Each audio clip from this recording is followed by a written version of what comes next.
Hi hello ಎಲ್ರಿಗೂ ನಮಸ್ಕಾರ. Welcome back to mixed meal with Mahalakshmi YouTube channel. ಇವತ್ತು ನಮ್ಮ ಚಾನಲಲ್ಲಿ ಸಿಂಪಲ್ ಆ್ಯಂಡ್ ಟೇಸ್ಟಿಯಾಗಿ ನಾಟಿ ಸ್ಟೈಲ್ ಚಿಕನ್ ಬಿರಿಯಾನಿ ಮಾಡೋದನ್ನ ಹೇಗೆ ಅಂತ ತೋರಿಸ್ತಾ ಇದ್ದೀವಿ.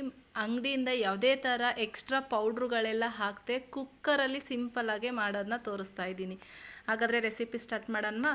ಫಸ್ಟು ಈ ಬಿರಿಯಾನಿಗೆ ಮಸಾಲೆ ಫ್ರೈ ಮಾಡೋದಕ್ಕೆ ಒಂದಷ್ಟು ಮಸಾಲೆಗಳನ್ನ ಫ್ರೈ ಮಾಡ್ಕೊಬೇಕು. ಹಾಗಾಗಿ ಒಂದು ಕಡಾಯಿ ಇಟ್ಕೊಂಡು ಅದು 2-3 ಟೇಬಲ್ ಸ್ಪೂನ್ ಆಯಿಲ್ ಹಾಕಿ 1 ಟೇಬಲ್ ಸ್ಪೂನ್ ಮೆಣಸು, 1/2 ಟೇಬಲ್ ಸ್ಪೂನ್ ಸೋಂಪು, ಚಕ್ಕೆ, ಲವಂಗ, ಏಲಕ್ಕಿ, ಕಲ್ಲು ಹಾಕಿ ಫ್ರೈ ಮಾಡ್ಕೊತಾ ಇದ್ದೀನಿ.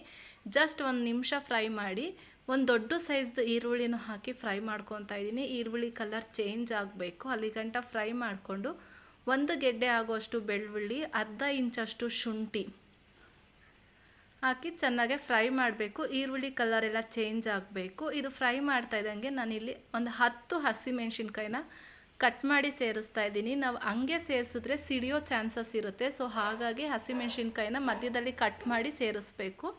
ಹಸಿಮೆಣ್ಸಿನ್ಕಾಯಿ ಎಲ್ಲ ಚೆನ್ನಾಗೆ ಫ್ರೈ ಆಗಬೇಕು. ಇದ್ರ ಅರೋಮಾ ಸ್ಮೆಲ್ಲು ಘಮ ಅಂತ ಬರ್ತಾ ಇರುತ್ತೆ. ಸೊ ಹಾಗೆ ಮಧ್ಯದಲ್ಲಿ 2 ಟೇಬಲ್ ಸ್ಪೂನ್ ಆಗುವಷ್ಟು ಧನಿಯಾ ಕಾಳನ್ನ ಸೇರಿಸ್ತಾ ಇದ್ದೀನಿ. ಧನಿಯಾ ಕಾಳನ್ನು ಚೆನ್ನಾಗೆ ಫ್ರೈ ಮಾಡಾದಮೇಲೆ 1 ಇಡಿ ಕೊತ್ತಂಬರಿ, 1 ಇಡಿ ಪುದೀನ ಹಾಕಿ ಫ್ರೈ ಮಾಡ್ಕೊಬೇಕು. ಈ ಬಿರಿಯಾನಿಗೆ ಇಷ್ಟೇ ಮಸಾಲೆ, ಬಟ್ ಈ ಮಸಾಲೆ ಸ್ಮೆಲ್ಲು ಘಮ ಅನ್ನಬೇಕು. ಅಲ್ಲಿಗಂಟ ನೀಟಾಗೆ ಫ್ರೈ ಮಾಡ್ಕೊಬೇಕು. ಕೊತ್ತಂಬರಿ ಪುದೀನ ಎಲ್ಲ ಸ್ವಲ್ಪ ಇಂಬ್ರಬೇಕು, ಅಂದರೆ ಸ್ವಲ್ಪ ಮೆತ್ತಗಾಗಬೇಕು. ಅಲ್ಲಿಗಂಟ ಫ್ರೈ ಮಾಡಿ ಫ್ಲೇಮ್ನ ಆಫ್ ಮಾಡಿಕೊಂಡು ಇದನ್ನು ತಣ್ಣಗಾಗೋಕ್ಕೆ ಬಿಟ್ಬಿಡಬೇಕು. ಇದು ತಣ್ಣಗಾದಮೇಲೆ ಮಿಕ್ಸಿ ಮಾಡ್ಕೊಳ್ಳೋಣ. ಅಷ್ಟೊತ್ತಲ್ಲಿ ನಾವಿಲ್ಲಿ ಒಗ್ಗರಣೆಗೆ ರೆಡಿ ಮಾಡ್ಕೊಳ್ಳೋಣ. ಸೊ ಹಾಗಾಗಿ ಒಗ್ಗರಣೆಗೆ ನಾನಿಲ್ಲಿ ಒಂದು ಕುಕ್ಕರ್ ಇಟ್ಕೊಂಡಿದ್ದೀನಿ. ಆ ಕುಕ್ಕರಿಗೆ ಒಂದು 4-5 ಟೇಬಲ್ ಸ್ಪೂನ್ ಆಯಿಲ್ ಹಾಕಿ, ಚಿಕ್ಕ ಟೇಬಲ್ ಸ್ಪೂನ್ ಆದರೆ ನಾನಿಲ್ಲಿ ದೊಡ್ಡ ಸ್ಪೂನಲ್ಲಿ 1 ಸ್ಪೂನ್ ಆಯಿಲ್ ಹಾಕ್ತಾಯಿದ್ದೀನಿ. 1 ಸ್ಪೂನ್ ತುಪ್ಪ ಹಾಕ್ತಾಯಿದ್ದೀನಿ. ತುಪ್ಪ ಹಾಕೋದ್ರಿಂದ ಬಿರಿಯಾನಿ ಫ್ಲೇವರ್ ತುಂಬ ಚೆನ್ನಾಗಿರುತ್ತೆ. ನಾನು ಆಲ್ರೆಡಿ ಹಿಂದಿನ ವೀಡಿಯೋದಲ್ಲೇ ಹೇಳಿದ್ದೀನಿ, ನೀವು ಯಾವುದೇ ಥರ ಬಿರಿಯಾನಿ ಐಟಮ್ಸ್ ಮಾಡಬೇಕಾದ್ರೂ 1 ಸ್ಪೂನ್ ತುಪ್ಪ ಹಾಕಿದ್ರೆ ಅದ್ರ ಫ್ಲೇವರೇ ಬೇರೆ.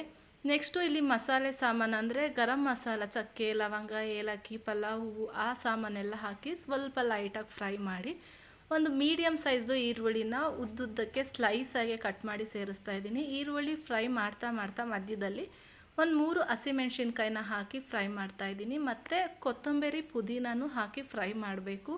ಕೊತ್ತಂಬರಿ ಪುದೀನನ ಆಯಿಲಲ್ಲಿ ಫ್ರೈ ಮಾಡ್ತಾ ಇದ್ದಂಗೆ ನಿಮಗೆ ಗೊತ್ತಾಗುತ್ತೆ, ಸ್ಮೆಲ್ಲು ಗಮ್ ಅಂತ ಬರ್ತಾ ಇರುತ್ತೆ. ಸೊ ನಾನು ಇದೆಲ್ಲ ಫ್ರೈ ಆದಮೇಲೆ 1/4 kg ಅಷ್ಟು ಚಿಕನ್ನ ತೊಗೊಂಡಿದ್ದೀನಿ. ಈ ಚಿಕನ್ಗೆ ನೀವು ಹೆಚ್ಚು ಕಮ್ಮಿ ಮಾಡ್ಕೊಬೋದು. ಸೊ ನಾನಿಲ್ಲಿ 3/4 kg ಚಿಕನ್ನ ತೊಗೊಂಡು ಚೆನ್ನಾಗಿ ಫ್ರೈ ಮಾಡಬೇಕು. ಇದರಲ್ಲೇ ನೀರಿನ ಅಂಶ ಬಿಡುತ್ತೆ. ಸೊ ಅಲ್ಲಿ ತನಕ ಫ್ರೈ ಮಾಡಿ ಮಧ್ಯದಲ್ಲೇ ಇದಕ್ಕೆ ಅರಶಿನ, ಉಪ್ಪನ್ನು ಹಾಕಿ ಫ್ರೈ ಮಾಡಬೇಕು. ಅರಶಿನದಲ್ಲಿ ಫ್ರೈ ಮಾಡೋದ್ರಿಂದ ಚಿಕನ್ದು ಸ್ಮೆಲ್ ಇರುತ್ತಲ್ಲ, ಆ ಸ್ಮೆಲ್ಲೆಲ್ಲ ಕಂಪ್ಲೀಟ್ಲಿ ಹೋಗುತ್ತೆ. ಹಾಗಾಗಿ ರುಚಿಗೆ ತಕ್ಕಷ್ಟು ನೀವು ಬಿರಿಯಾನಿಗೆ ಎಷ್ಟು ಉಪ್ಪು ಬೇಕೋ ಅಷ್ಟು ಇಲ್ಲೇ ಸೇರಿಸ್ಕೊಬೋದು. ರುಚಿಗೆ ತಕ್ಕಷ್ಟು ಉಪ್ಪು ಹಾಕಿ ನೀಟಾಗಿ ಫ್ರೈ ಮಾಡಬೇಕು. ಈ ಚಿಕನ್ ಬೇಯೋಷ್ಟರಲ್ಲಿ ನಾವು ಫ್ರೈ ಮಾಡಿರೋವಂಥ ಮಸಾಲೆ ಫುಲ್ ತಣ್ಣಗಾಗಿರುತ್ತೆ. ಆ ತಣ್ಣಗಾದನ್ನು ಈ ಥರ ಫೈನ್ ಪೇಸ್ಟಾಗೆ ಮಾಡಿಟ್ಕೊಬೇಕು. ಈ ಕಡೆ ಚಿಕನ್ನು ಅಷ್ಟೊತ್ತಲ್ಲಿ ಆಲ್ಮೋಸ್ಟು ನೀರೆಲ್ಲ ಬಿಟ್ಟು ಫ್ರೈ ಆಗಿದೆ. ಇವಾಗ ನಾವು ರುಬ್ಬಿರೋ ಅಂಥ ಮಸಾಲೆನೂ ಆ್ಯಡ್ ಮಾಡಿ ಚೆನ್ನಾಗಿ ಫ್ರೈ ಮಾಡಬೇಕು. ಮಸಾಲೆ ಸುತ್ತ ಎಣ್ಣೆ ಬಿಡಬೇಕು, ಅಲ್ಲಿಗಂಟ ನೀಟಾಗಿ ಫ್ರೈ ಮಾಡಬೇಕು. ಈ ಟೈಮಲ್ಲಿ ನಿಮಗೆ ಬೇಕು ಅಂದರೆ ಸ್ವಲ್ಪ ಗರಂ ಮಸಾಲನೋ ಧನಿಯಾ ಪುಡಿನೋ ಹಾಕೊಬೋದು. ನಾನಿಲ್ಲಿ ಯಾವುದೇ ಥರ ಮಸಾಲೆ ಹಾಕ್ತಾಯಿಲ್ಲ, ಜಸ್ಟ್ ನಾವು ಏನು ಫ್ರೈ ಮಾಡಿದ್ವೋ ಆ ಮಸಾಲೆನ ಫ್ರೈ ಮಾಡ್ತಾಯಿದ್ದೀನಿ. ನೋಡ್ತಾ ಇದ್ದೀರಲ್ಲ, ಸುತ್ತ ಎಣ್ಣೆ ಬಿಟ್ಟಿದೆ. ಈ ಎಣ್ಣೆ ಬಿಟ್ಟಾಗ ನೀವು ಎಷ್ಟು ಅಕ್ಕಿ ತೊಗೊಂಡಿರ್ತೀರೋ ಅದ್ರ 1:2 ರೇಷ್ಯೋದಲ್ಲಿ ನೀರು ಸೇರಿಸ್ಬೇಕು. ಸೊ ಹಾಗಾಗಿ ನಾನಿಲ್ಲಿ 2 ಗ್ಲಾಸ್ ಅಕ್ಕಿ ತೊಗೊಂಡಿದ್ದೆ, 3.5 ಗ್ಲಾಸ್ ಅಷ್ಟು ನೀರು ಹಾಕ್ತಾಯಿದ್ದೀನಿ. ಯಾಕಂದರೆ ಸ್ವಲ್ಪ ಅರ್ಧ ನೀರೆಲ್ಲ ಚಿಕನ್ ಬೇಯ್ತಾ ಇರಬೇಕಾದ್ರೆ ಬಿಟ್ಟಿರುತ್ತಲ್ಲ. ಸೊ ಹಾಗಾಗಿ ನೀರೆಲ್ಲ ಚೆನ್ನಾಗಿ ಕುದಿಯೋ ಟೈಮಲ್ಲಿ ನಾನು ಮುಂಚೆನೇ ನೆನೆಸಿಟ್ಟಿರೋ ಅಂತಹ ಮನೇಲೇ ಮಾಮೂಲಿ ಬುಲೆಟ್ ರೈಸ್ನೇ ಹಾಕ್ತಾಯಿದ್ದೀನಿ. ಇದಕ್ಕೆ ಜೀರಾ ಸಾಂಬಾರ್ ರೈಸ್ ಹಾಕಿದ್ರು ಚೆನ್ನಾಗಿರುತ್ತೆ, ಬಾಸುಮತಿ ರೈಸ್ ಹಾಕಿದ್ರು ಚೆನ್ನಾಗಿರುತ್ತೆ. ಸೊ ಮನೇಲಿ ಯಾವ ಅಕ್ಕಿ ಇದೆಯೋ ಅದರಲ್ಲೇ ಮಾಡ್ಬೋದು. ಸೊ ಹಾಗಾಗಿ ನಮ್ಮ ಮನೇಲಿ ಬುಲೆಟ್ ರೈಸ್ನ ಯೂಸ್ ಮಾಡೋದ್ರಿಂದ ಅದನ್ನೇ ಹಾಕಿ ಮೇಲ್ಗಡೆ ಒಂದು 1/2 ಲೆಮನ್ ಹಿಂಡಿದ್ದೀವಿ. ನಾವಿಲ್ಲಿ ಯಾವುದೇ ಥರ ಟೊಮ್ಯಾಟೊ ಆಗಲಿ ಮೊಸರು ಆಗಲಿ ಏನೂ ಹಾಕಿಲ್ಲ, ಜಸ್ಟ್ ನಿಂಬೆಹಣ್ಣು 1/2 ನಿಂಬೆಹಣ್ಣನ್ನ ಹಾಕ್ತಾಯಿದ್ದೀನಿ. ಈ ಥರ ಅಕ್ಕಿ ಎಲ್ಲ ಮೇಲ್ಗಡೆ ತೇಲ್ ಬರ್ತಾಯಿದ್ದಾಗ ಲಿಡ್ನ ಕ್ಲೋಸ್ ಮಾಡಿ 2-3 ವಿಷಿಲ್ ಹಾಕ್ಕೊಂಡ್ರೆ ಸಾಕಾಗುತ್ತೆ. ಚಿಕನ್ನು ಚೆನ್ನಾಗಿ ಬೆಂದಿರುತ್ತೆ, ರೈಸು ಉದ್ರಾಗಿರುತ್ತೆ. ನೋಡಿ ಪ್ರೆಷರ್ ಎಲ್ಲ ಹೋದ್ಮೇಲೆ ತೋರಿಸ್ತಾ ಇದ್ದೀನಿ. ಎಷ್ಟು ಚೆನ್ನಾಗಿ ಬಂದಿದೆ, ಕಲರ್ಫುಲ್ಲಾಗಿ ಉದ್ರುದ್ರಾಗಾಗಿದೆ. ಸಿಂಪಲ್ಲಾಗಿ ಯಾವುದೇ ಥರ ಪೌಡ್ರ್ ಬಳಸದೆ ಮಸಾಲೆ ರುಬ್ಬಿ ಮಾಡಿರೋಂತಹ ನಾಟಿ ಸ್ಟೈಲ್ ಚಿಕನ್ ಬಿರಿಯಾನಿ.